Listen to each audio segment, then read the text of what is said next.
Chapter 1 of The Game of Life and How to Play It.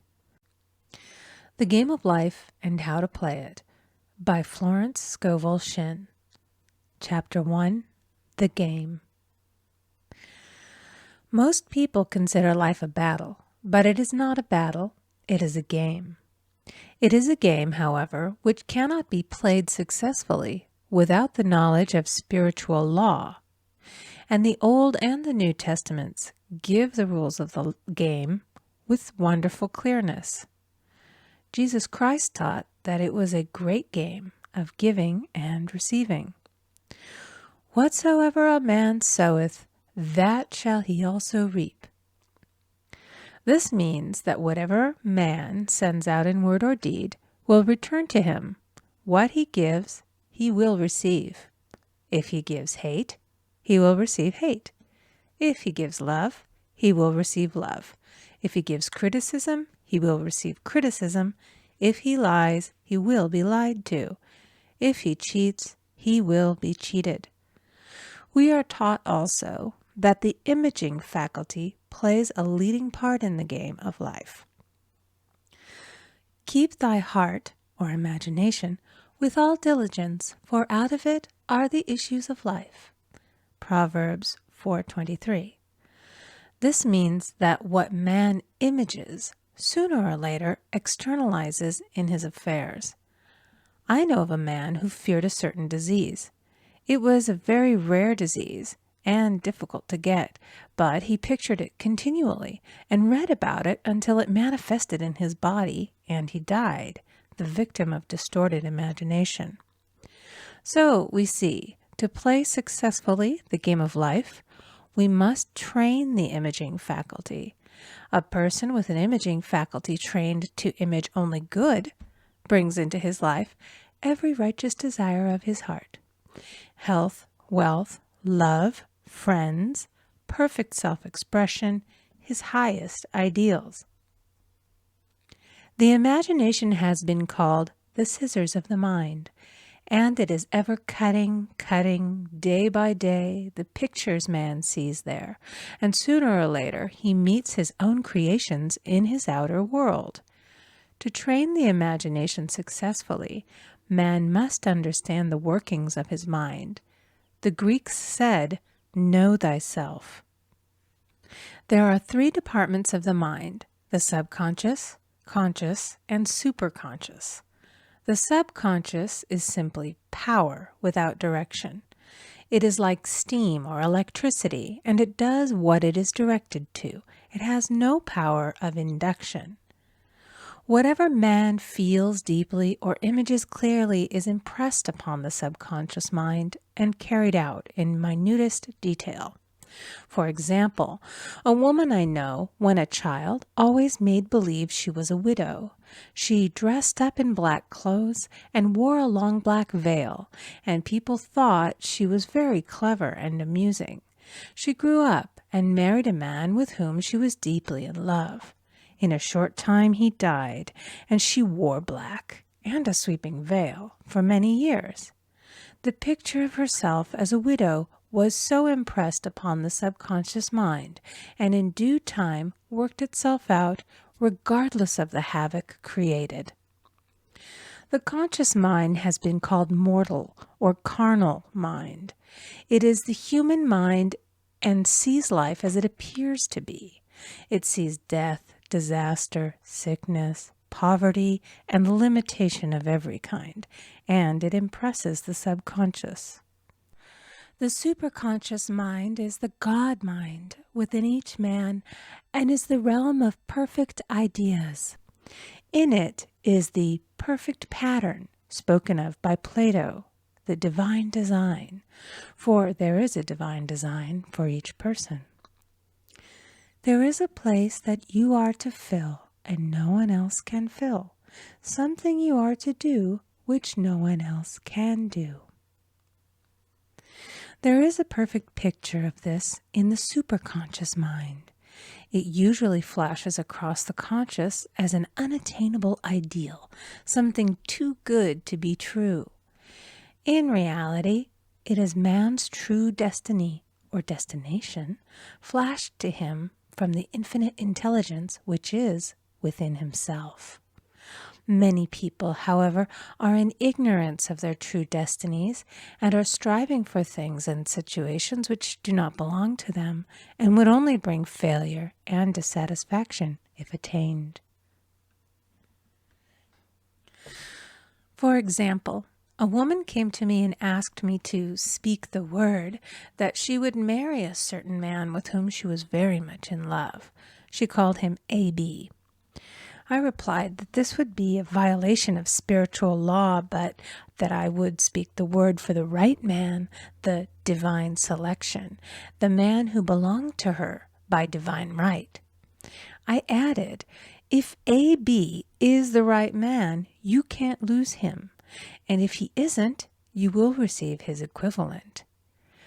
She saw A.B. frequently, but no headway was made in their friendship. One evening she called and said, "Do you know, for the last week, A.B. hasn't seemed so wonderful to me." I replied, "Maybe he is not the divine selection. Another man may be the right one." Soon after that, she met another man who fell in love with her at once and who said she was his ideal. In fact, he said all the things that she had always wished A.B. would say to her. She remarked, it was quite uncanny. She soon returned to his love and lost all interest in A.B. This shows the law of substitution. A right idea was substituted for a wrong one. Therefore, there was no loss or sacrifice involved. Jesus Christ said, "Seek ye first the kingdom of God and his righteousness, and all these things shall be added unto you."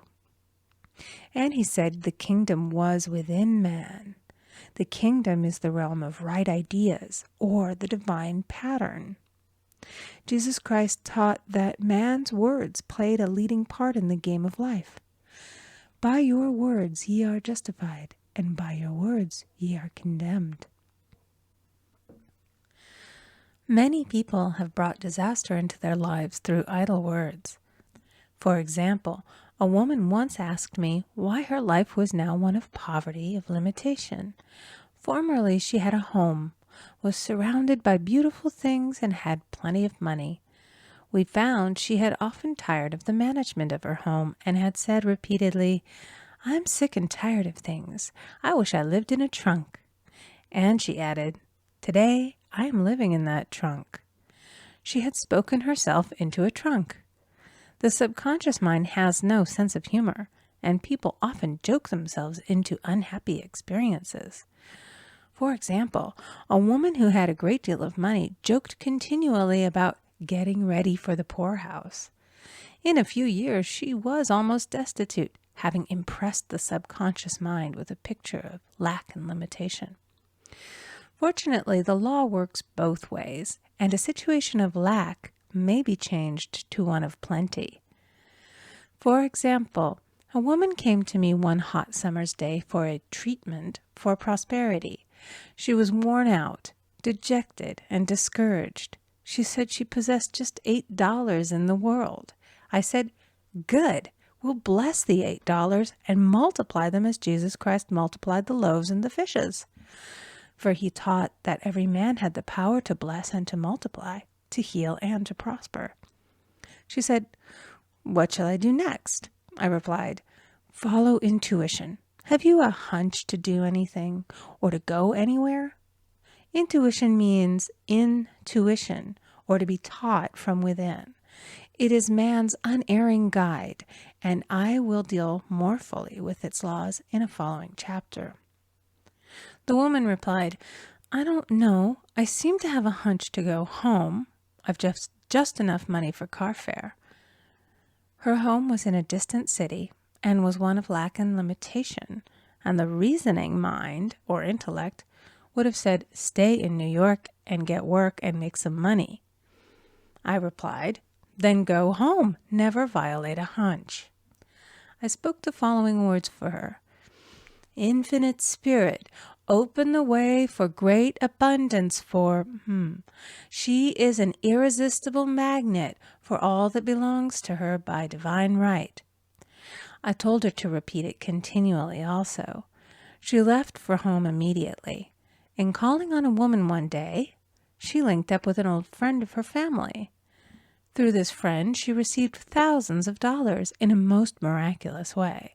She has said to me often, "Tell people about the woman who came to you with $8 and a hunch." There is always plenty on man's pathway, but it can only be brought into manifestation through desire, faith, or the spoken word. Jesus Christ brought out clearly that man must make the first move. Ask, and it shall be given to you. Seek, and ye shall find.